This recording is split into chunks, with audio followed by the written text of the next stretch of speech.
Yes, good morning എല്ലാ പ്രിയപ്പെട്ട പ്രേക്ഷകർക്കും പന്തോറയിലേക്ക് സ്വാഗതം. ഇന്നിപ്പോൾ 6ാം കിരീടം ലക്ഷ്യമിട്ട് ഈ ലോകകപ്പിൽ ആദ്യമായി പന്ത് തട്ടാൻ ഇറങ്ങിയ ബ്രസീലിന് സമനില കുരുക്ക് വന്നിരിക്കുകയാണ്. മൊറോക്കോ ബ്രസീലിനെ സമനിലയിൽ തളച്ചു. മത്സരം നിമിഷങ്ങൾക്ക് മുൻപാണ് കഴിഞ്ഞത്. ഓരോ ഗോൾ വീതം രണ്ട് ടീമുകളും നേടി. ആദ്യ പകുതിയിലാണ് 2 ഗോളുകളും പിറന്നത്. അപ്പോൾ ബ്രസീലിനെ സംബന്ധിച്ചിടത്തോളം നിരാശ എന്ന് പറയുന്നില്ല, പക്ഷെ പ്രതീക്ഷിച്ച ഒരു തുടക്കം കാർലോ ആൻസലോട്ടിയുടെ കുട്ടികൾക്ക് കിട്ടിയില്ല എന്നുള്ളത് പറയാം. എവിടെയാണ് ബ്രസീലിന് പിഴച്ചത്? മൊറോക്കോയുടെ അവരുടെ പ്രകടനവും പ്രതീക്ഷയ്ക്കൊത്ത് ഉയർന്നു എന്ന് നമ്മൾ ഈ നിമിഷം പരിശോധിക്കുകയാണ്. എനിക്കിപ്പം നൂറ അയ്യൂബ്, ഒപ്പം തന്നെ ഹരി ഗോവിന്ദ് സ്പോർട്സ് ഡെസ്കിൽ നിന്ന് ചേരുകയാണ്. ഒപ്പം തന്നെ നമ്മൾ അമേരിക്കയിലേക്ക് പോകും. അവിടെ ഫാൻ പാർക്കിൽ നിന്നുള്ള കാഴ്ചകളും ഒക്കെ നമുക്കുണ്ട്. ആദ്യം ഞാൻ ഹരിയിലേക്ക് ഒന്ന് പോവുകയാണ്. ഹരിയോട് ചോദിക്കണമെങ്കിൽ ഹരി ഒരു കടുത്ത ബ്രസീൽ ആരാധകരാണ്. പക്ഷെ ന്യൂസ് ഫ്ലോറിൽ നിൽക്കുമ്പോൾ ഞങ്ങൾക്കതില്ല. പക്ഷെ എന്നാലും ഹരിയെ സംബന്ധിച്ചിടത്തോളം ഒരു നിരാശയുടെ പകലാണ്, ഒരു പുലർകാലമാണ്. അപ്പോൾ എവിടെയാണ് ബ്രസീലിന് പിഴച്ചതെന്ന് യഥാർത്ഥത്തിൽ? മഹേഷ്, തീർച്ചയായും നിരാശ എന്ന് പറയാൻ കഴിയില്ല. ഒരു പ്രതീക്ഷിച്ച പ്രകടനം ബ്രസീലിന്റെ ഭാഗത്ത് ഉണ്ടായില്ല എന്നുള്ള സത്യമാണ്. പക്ഷേ തോൽക്കാതെ തുടങ്ങാൻ കഴിഞ്ഞു എന്നുള്ളത് ബ്രസീലിന് വലിയ ആശ്വാസമാണ്. കാരണം ഈ ഗ്രൂപ്പ് ഘട്ടത്തിൽ മൊറോക്കോയാണ് ബ്രസീലിന് ശക്തരായ ഒരു എതിരാളിയുള്ളത്. അപ്പോൾ അതുകൊണ്ട് തന്നെ ആ മത്സരം തോറ്റില്ല എന്നുള്ളത് കൊണ്ട് തന്നെ ബ്രസീലിന് ഈസിയായി അടുത്ത ഘട്ടത്തിലേക്ക് പോകാൻ കഴിയുമെന്നാണ് ഞാൻ പ്രതീക്ഷിക്കുന്നത്. ബ്രസീലിന് എവിടെയാണ് വീഴ്ച സംഭവിച്ചതെന്ന് ചോദിച്ചാൽ എനിക്ക് തോന്നുന്നത് സെൻട്രൽ മിഡ്ഫീൽഡിൽ ഒരു കളിയുടെ വേഗത നിയന്ത്രിക്കാൻ ഒരു പ്ലെയർ ബ്രസീലിന് അവിടെ ഇന്ന് ഇല്ലായിരുന്നു എന്ന് തന്നെയാണ് ഞാൻ മനസ്സിലാക്കുന്നത്. ഒരു പക്ഷേ നെയ്മർ ജൂനിയറിനെ പോലുള്ള ഒരു താരം അവിടെ ഉണ്ടായിരുന്നെങ്കിൽ ഒരു പക്ഷേ കുറച്ചുകൂടി ചാൻസസ് ക്രിയേറ്റ് ചെയ്യാൻ അവർക്ക് പറ്റിയേനെ. മാത്രമല്ല മൊറോക്കോ അല്പം സ്പീഡി ഗെയിമാണ് കളിച്ചത്. നമ്മൾ നേരത്തെ ഇന്നലെ വൈകുന്നേരത്തെ ഷോയിലൊക്കെ പറഞ്ഞ പോലെ തന്നെ അവരുടെ 2 ഫ്ലാങ്കും, അതായത് ലെഫ്റ്റ് ഫ്ലാങ്കും റൈറ്റ് ഫ്ലാങ്കും ഒരുപോലെ യൂട്ടിലൈസ് ചെയ്യാൻ നമ്മൾ കണ്ടു. ബ്രാഹിം ഡൈസിനെ പോലുള്ള താരങ്ങൾ അതിവേഗത്തിൽ വരുന്നുണ്ടായിരുന്നു. ഒപ്പം അഷ്റഫ് ഹക്കീമിയുടെ കാര്യം എടുത്തു പറയണം. അദ്ദേഹവും വളരെ വേഗത്തിൽ തന്നെ വിങ്ങുകളിലൂടെ അറ്റാക്ക് ചെയ്യുന്നുണ്ടായിരുന്നു. അപ്പോൾ ബ്രസീലിന് ആദ്യ 15-20 മിനിറ്റോളം ഡിഫൻസീവ് മാത്രമായിരുന്നു ബ്രസീലിൻ്റെ ഒരു കളിശൈലി എന്ന് പറയുന്നത്. പിന്നീട് വിനീഷ്യസ് ജൂനിയറിൻ്റെയും ബ്രൂണോ ഗുമേറസിൻ്റെ ഒരു നീക്കം കൊണ്ട് മാത്രമാണ് അവിടെ ഗോൾ പറയുന്നത്. വിനീഷ്യസിൻ്റെ ഒരു ഇൻഡിവിജ്വൽ ബ്രില്യൻസ് എന്ന് തന്നെ പറയേണ്ടിയിരിക്കുന്നു. ഇൻസൈഡ് കട്ട് ചെയ്ത ആ ബോൾ ഒരു ഗംഭീര ഗോളെന്ന് തന്നെ നമുക്ക് പറയാം. പിന്നെ ബ്രൂണോ ഗുമേറസിൻ്റെ ആ ഒരു പാസ് നമ്മൾ എടുത്ത് പറയേണ്ടത്. ആ ഒരു നീക്കം ഒഴിച്ചു നിർത്തി കഴിഞ്ഞാൽ ആദ്യ പകുതിയിൽ സമ്പൂർണ്ണ ആധിപത്യമായിരുന്നു മൊറോക്കോയുടെ ഭാഗത്തുനിന്ന് ഉണ്ടായിട്ടുണ്ടായിരുന്നത്. പക്ഷേ രണ്ടാം പകുതിയിൽ ബ്രസീൽ കുറച്ചുകൂടി പന്ത് കയ്യിൽ വെച്ച് കളിക്കുന്ന ഒരു കാഴ്ചയാണ് നമ്മൾ കണ്ടത്. പക്ഷേ ഗോളിലേക്ക് എത്താൻ കഴിഞ്ഞില്ല. ഏറ്റവും പ്രധാനപ്പെട്ടത് അവരുടെ മൊറോക്കോയുടെ 2 ഡിഫൻസീവ് മിഡ്ഫീൽഡേഴ്സിന്റെ കാര്യം എടുത്തു പറയണം. ബൗദി ഉൾപ്പെടെ, എനിക്ക് തോന്നുന്നു 18 വയസ്സാണ് അദ്ദേഹത്തിന്റെ പ്രായം. കാസമീറയെ പോലെ എക്സ്പീരിയൻസ് ആയ ഒരു പ്ലെയർ അപ്പർ സൈഡിലുണ്ട്. അതെ, തീർച്ചയായും വളരെ എക്സ്പീരിയൻസോട് കൂടി തന്നെ ബൗദി കളിച്ചിട്ടുണ്ട്. അപ്പോൾ എനിക്ക് തോന്നുന്നു ബൗദിയുടെ ഒരു പ്രകടനം ഇന്നത്തെ മത്സരത്തിൽ നിർണായകമായിട്ടുണ്ട്. അപ്പം മൊറോക്കോ നമ്മൾക്ക് അറിയാം, കഴിഞ്ഞ ലോകകപ്പിൽ ഇതേപോലെ തന്നെ കളിച്ച ടീമാണ്. അവിടെ എവിടെ ബാക്കി വെച്ചോ അതിന്റെ ബാക്കിയാണ് ഈ തുടർച്ചയാണ് ഈ ലോകകപ്പിലും കാണിച്ചിരുന്നത്. ബ്രസീലിന്റെ കാര്യത്തിൽ ആദ്യത്തെ ഒരു 15 മിനിറ്റ് നമ്മൾ കളി കാണുന്ന സമയത്ത് ആദ്യത്തെ ഒരു 15 മിനിറ്റ് യഥാർത്ഥത്തിൽ ബ്രസീലിന് പന്ത് തൊടാനേ പറ്റിയില്ല എന്ന് പറയാം. 72 പൊസിഷൻ ആ സമയത്ത് 72% മൊറോക്കോയാണ് കൈവശമായിരുന്നു. ഒരു പക്ഷേ വിനീഷ്യസിന്റെ ഗോളിലാണ് ബ്രസീലിനെ ഈ കളിയിലേക്ക് തിരിച്ചു കൊണ്ടുവന്നത്. അതുവരെ ബ്രസീൽ ചിത്രത്തിലുണ്ടായിരുന്നില്ല. പക്ഷെ രണ്ടാം പകുതിയിലേക്ക് വന്നപ്പോൾ ബ്രസീൽ ഉണർന്നെണീറ്റു. അതിനുശേഷം കളി അവരുടെ കയ്യിലായിരുന്നു. മൊറോക്കോയ്ക്ക് രണ്ടാം പകുതിയിൽ കാര്യമായ നീക്കങ്ങൾ വന്നില്ല.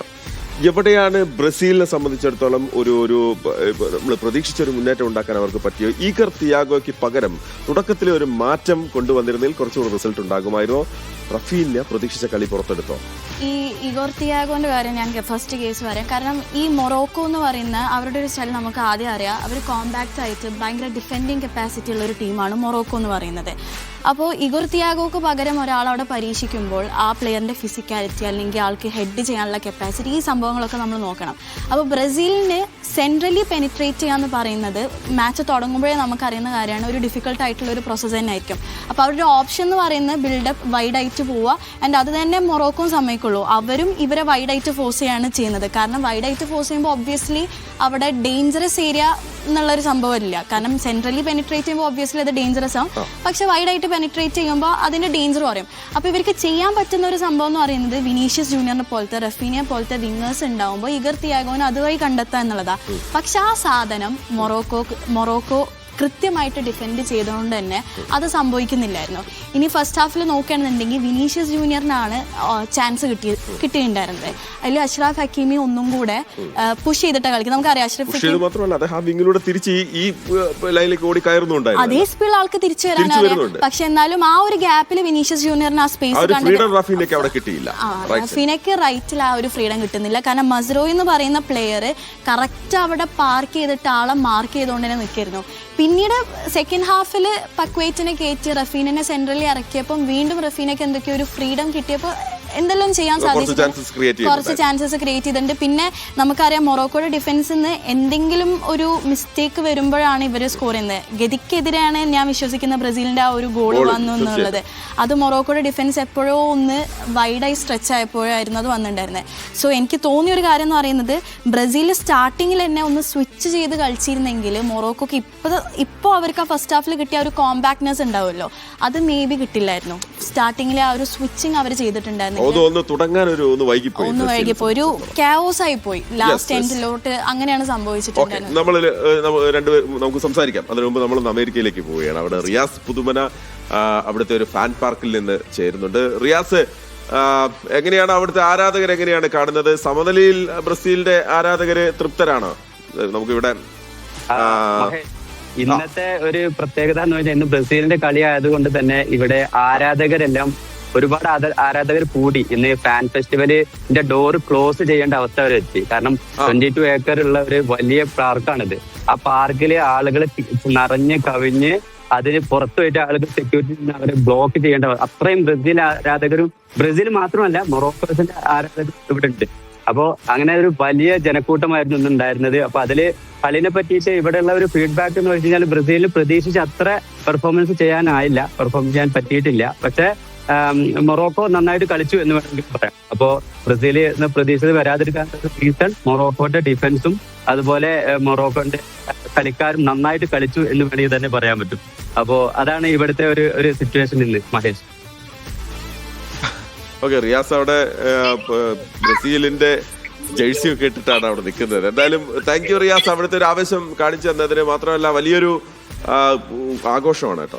തീർച്ചയായും ബ്രസീലിന്റെ കളി എന്ന് പറയുമ്പോൾ തന്നെ ഒരു ആഘോഷമാണല്ലോ. അപ്പൊ എല്ലായിടത്തും ബ്രസീലിന് ഫാൻസ് ഉണ്ട് എന്നുള്ളത് നമുക്ക് സംശയമില്ലാതെ തന്നെ പറയാം. അത് ലോകത്തെവിടെയാ ബ്രസീലിന് ഫാൻസ് ഇല്ലാത്തത് അല്ലേ? സാമ്പാ താളത്തിന്റെ ചുവടും ബ്രസീലിന്റെ കളിയും ഒരിക്കലും മറക്കാൻ പറ്റില്ല. പക്ഷെ ആ സാമ്പാ താളം ഒന്നും ഇപ്പൊ കാണാൻ കഴിയുന്നില്ല എന്നുള്ള സത്യം തന്നെയാണ് കേട്ടോ. ഈ കളിയിൽ ഒരു നിമിഷം നമ്മളത് കണ്ടു കേട്ടോ. ഗോളാണോ? അല്ല, അതിന് തൊട്ട് പക്വേറ്റയുടെ ഒരു ട്രൈ ഉണ്ടായിരുന്നു. മേ ബി ആ ഒരു കോണ്ടാക്ട് കറക്റ്റ് ആയിരുന്നെങ്കിൽ നല്ലൊരു, നമ്മള് റിച്ചാൾസിന്റെ ഗോള് വേൾഡ് കപ്പിൽ കണ്ടത് ഓർമ്മയുണ്ട്. എനിക്ക് തോന്നുന്നു മേ ബി പക്വേറ്റയുടെ ഒരു കോണ്ടാക്ട് കറക്റ്റ് ആയിരുന്നെങ്കിൽ അതൊരു ബ്രില്യന്റ് ഗോൾ തന്നെ ആവും. നന്നായി കളിക്കുകയും ചെയ്തു കേട്ടോ. പക്ഷെ അദ്ദേഹത്തിന് നമ്മൾ സ്കോറിംഗിലേക്കൊക്കെ വരാത്തത് കൊണ്ട് തന്നെ ഇപ്പൊ മത്സരം സമനില ആയതുകൊണ്ട് അദ്ദേഹത്തിന്റെ പേര് നമുക്ക് എടുത്തു പറയാൻ കഴിയുന്നില്ല. പക്ഷെ പക്വേറ്റ അദ്ദേഹത്തിന്റെ റോള് ഭംഗിയായി ചെയ്തു എന്നാണ് ഞാൻ വിശ്വസിക്കുന്നത്. ശരി, ഹരി ഇന്നലെ നമ്മളോട് സംസാരിക്കുന്ന സമയത്ത് പറഞ്ഞിരുന്നു ബ്രസീലിനെ സംബന്ധിച്ചിടത്തോളം അവരുടെ ദൗർബല്യം വരാൻ ഒരു പക്ഷെ നമ്മൾ പ്രതീക്ഷിച്ചത് വിങ്ങുകളിലൂടെയുള്ള കാര്യമാണ്. അവിടെ എന്തായിരുന്നു അവസ്ഥ? തീർച്ചയായും ആ ദൗർബല്യം പ്രകടമായിരുന്നു തന്നെ പറയേണ്ടിയിരിക്കുന്നു. കാരണം ആദ്യ പകുതിയിൽ തന്നെ ഇപ്പോൾ ബ്രൂണോ ഗൊമേറസ് ആണെങ്കിലും കാസമിറോ ആണെങ്കിലും രണ്ടുപേരും സെൻട്രൽ മിഡ്ഫീൽഡേഴ്സ്, ഡിഫൻസീവ് മിഡ്ഫീൽഡേഴ്സ് ആണ് കളിക്കുന്നത്. പക്ഷെ അവർക്ക് അവരുടെ ആ ഒരു പൊസിഷൻ കവർ ചെയ്യാൻ പറ്റിയിട്ടില്ല. അവർ രണ്ടുപേരും രണ്ട് വിങ് ബാക്സിനെ സപ്പോർട്ട് ചെയ്യുന്നുണ്ടായിരുന്നു. അപ്പോൾ സെൻട്രലിൽ വളരെ ഗ്യാപ്പ് വന്നതായിട്ട് എനിക്ക് ഫീൽ ചെയ്തിട്ടുണ്ട്. ഇപ്പോൾ എനിക്ക് തോന്നുന്നു ആ ഫസ്റ്റ് ഗോൾ സബാരയുടെ ഗോൾ വരുന്നത് തന്നെ സെൻട്രലിൽ സ്പ്ലിറ്റ് ചെയ്താണ് പോകുന്നത്. അപ്പോൾ അവിടെ രണ്ട് ഡിഫൻസീവ് മിഡ്ഫീൽഡേഴ്സ് ആ സ്പേസിൽ ഉണ്ടായിരുന്നില്ല. അപ്പം വിങ് ബാക്സ് രണ്ടുപേരും വീക്കാണെന്നുള്ളത് നമുക്ക് പ്രൂവൺ ആണ്. ഇപ്പോൾ ഇന്ന് റൈറ്റ് ബാക്ക് കളിച്ച പ്ലെയർ പോലും സെൻട്രൽ ബാക്ക് കളിക്കുന്ന താരമാണ്. അപ്പം അവർക്ക് അവിടെ ഒരു തീർച്ചയായും കാരണം ഈ വെസ്ലിക്ക് പകരം കൊണ്ടുവന്ന പ്ലെയർ എഡേഴ്സൺ ആണ്. ആളും ഒരു ഡിഫൻസീവ് മിഡ്ഫീൽഡ് പൊസിഷൻ കളിക്കുന്ന ആളാണ്. ആ റൈറ്റ് ബാക്ക് പൊസിഷനിൽ എന്തുകൊണ്ടും എനിക്ക് തോന്നുന്നു ബ്രസീൽ ഒരു വീക്കർ സൈഡാണ്. അത് നന്നായിട്ട് എക്സ്പ്ലോയിറ്റ് ചെയ്യുന്നുണ്ടായിരുന്നു. കാരണം ഈ വിങ് ബാക്സിൽ ഈ പറഞ്ഞ പോലെ രണ്ട് പ്ലേയേഴ്സ് എന്ന് പറയുന്നത് അഷ്റഫ് ഹക്കീമിയും രണ്ടുപേരും പേസ്, കാരണം അതേ സ്പീഡിൽ തിരിച്ചു വരാൻ പറ്റുന്ന രണ്ട് കപ്പാസിറ്റി ഉള്ള പ്ലെയേഴ്സാണ് അഷ്റഫ് ഹക്കീമും മസ്റൂറും. നന്നായിട്ട് എക്സ്പ്ലോയിറ്റ് ചെയ്തിട്ടുണ്ടായിരുന്നു. പിന്നെ ഇവരുടെ ഡിഫൻസീവ് മിഡ്ഫീൽഡിലുള്ള രണ്ട് പ്ലെയേഴ്സ്, അതായത് ബൗദി ആൻഡ് ഐനോവി, ഈ രണ്ട് പ്ലെയേഴ്സിന് എടുത്ത് പറയാതെക്കാൻ പറ്റില്ല. കാരണം ഇപ്പോൾ ഫോർ എക്സാമ്പിൾ വിനീഷ്യസ് ജൂനിയറിൻ്റെ കയ്യിൽ ബോൾ കിട്ടുകയാണെന്ന് വിചാരിക്കുകയാണെന്നുണ്ടെങ്കിൽ അവിടെ അവർ ഓവർലോഡ് ചെയ്തിട്ട് വിനീഷ്യസ് ജൂനിയറിനെ അവിടെ പൂട്ടുന്നുണ്ട്. കാരണം വിനീഷ്യസ് ജൂനിയറിനെ പോലത്തെ ഒരു പ്ലെയറിന് വേണ്ട ഒരു സംഭവം എന്ന് വെച്ചാൽ ഐസൊലേറ്റഡ് ആയിട്ടുള്ള ഒരു സിറ്റുവേഷൻ, അതായത് വിങ്ങിലൊരു 1v1 കിട്ടിക്കഴിഞ്ഞാൽ വിനീഷ്യസ് ജൂനിയറിന് കിടക്കാൻ പറ്റും. പക്ഷെ എന്നാൽ പോലും അഷ്റഫ് ഹക്കീമി അവിടെ ഉണ്ടായതുകൊണ്ട് അത് എത്രത്തോളം സാധിച്ചു എന്നുള്ളത് ഒരു ക്വസ്റ്റ്യൻ ആണ്.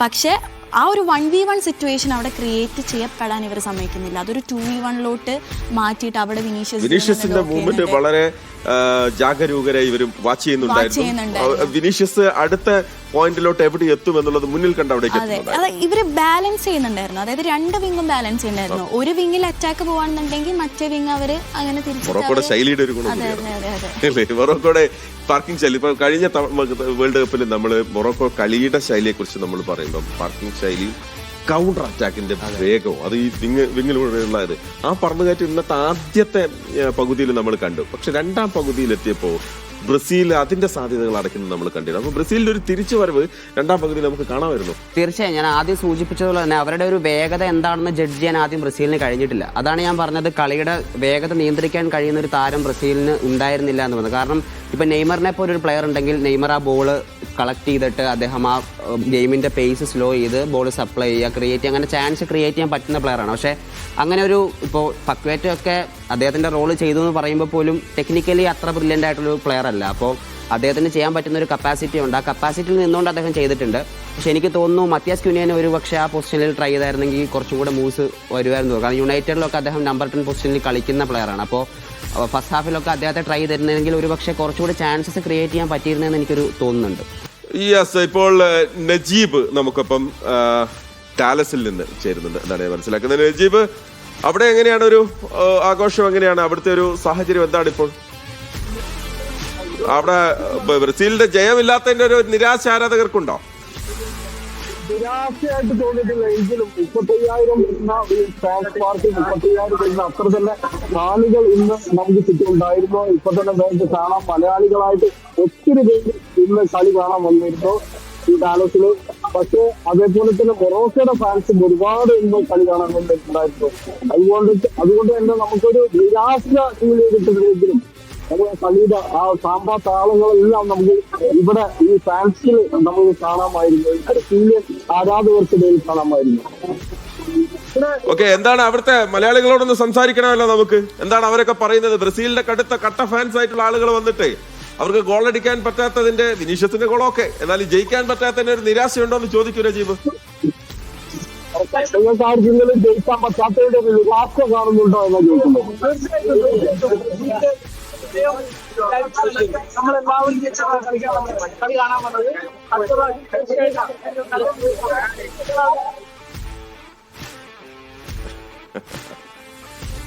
അവിടെ How did you feel about the match? The match.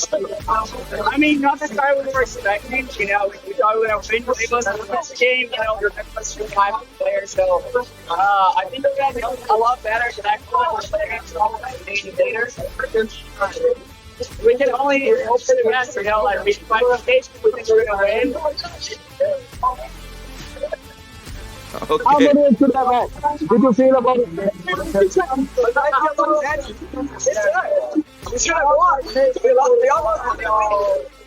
Okay thank you Najeeb. എന്തായാലും അവിടുത്തെ ഫാൻ പാർക്കിൽ നിന്നുള്ള കാഴ്ചകളാണ് നമ്മൾ കാണുന്നത്. അവിടെ വലിയ തോതിൽ മലയാളികള്, ഞാൻ മനസ്സിലാക്കിയെടുത്തോളം ആ ഫാൻ പാർക്കിൽ മാത്രം 10-40 മലയാളികള് നമ്മളൊരു നാടിന്റെ ഫീൽ തന്നെ.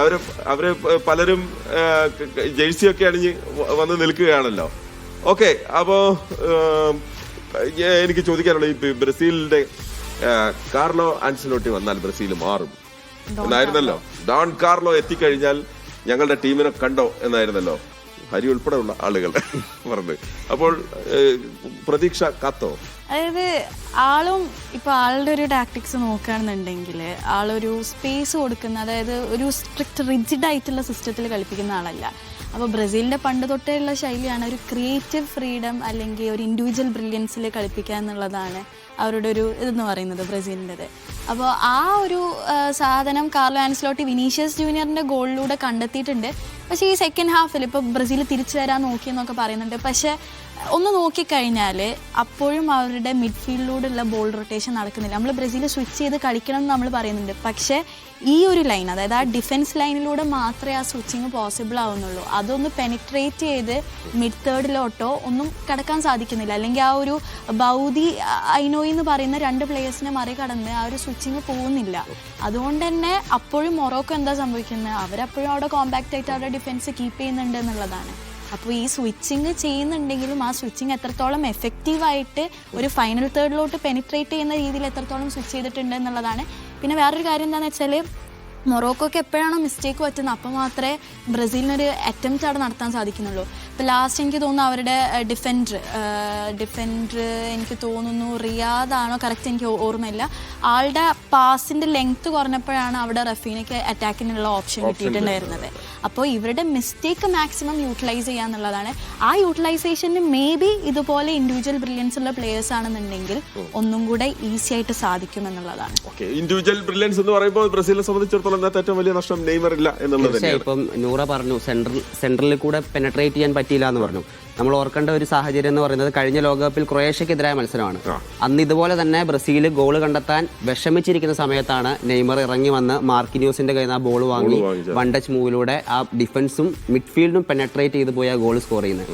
അപ്പൊ അങ്ങനെ മൂവ്സ് ക്രിയേറ്റ് ചെയ്യാൻ പറ്റുന്ന ഒരു പൊട്ടൻഷ്യലുള്ള പ്ലെയർ നെയ്മറെ ഇപ്പോൾ ബ്രസീലിയൻ ടീമിലുള്ളൂ എന്നുള്ളത് തന്നെയാണ് സത്യം.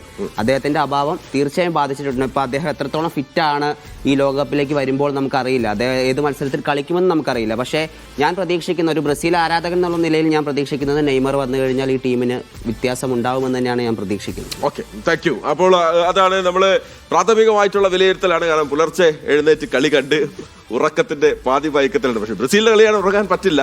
പക്ഷെ അപ്പോഴും പറഞ്ഞ് അവസാനിപ്പിക്കുന്നത് ഇങ്ങനെയാണ്, ഡോൺ കാർലോയുടെ കുട്ടികൾ ഒരു പക്ഷേ പ്രതീക്ഷിച്ച ഒരു വിജയത്തിലേക്ക് എത്തിയില്ല, പ്രതീക്ഷിച്ച ഒരു റിസൾട്ട് ഗ്രൗണ്ടിൽ അവർക്ക് ഉണ്ടാക്കാൻ വന്നില്ല. നിരാശയുണ്ട് എന്ന് ചോദിച്ചാൽ പൂർണ്ണമായും ബ്രസീൽ നിരാശപ്പെടുത്തിയില്ല. പക്ഷേ മൊറോക്കോയുടെ പദ്ധതികളെ, പ്ലാനുകളെ പൊളിക്കാൻ ബ്രസീലിനായില്ല. ഹരി പറഞ്ഞ കാര്യം കോട്ട് ചെയ്ത് അവസാനിപ്പിക്കുകയാണ്. നെയ്മർ ജൂനിയർ എന്ന പടക്കുതിരിയുടെ അഭാവം അത് ബ്രസീലിൽ നിന്ന് വല്ലാതെ നെടിലിച്ചു. അപ്പൊ ബ്രസീൽ വരും, തിരികെ എത്തും അല്ലെ? ഉറപ്പായിട്ടും. Thank you. ഇടവേളയാണ്. ഇടവേളയ്ക്ക് ശേഷം നമുക്ക് ന്യൂസ് അപ്ഡേറ്റ്സ് കാണാം.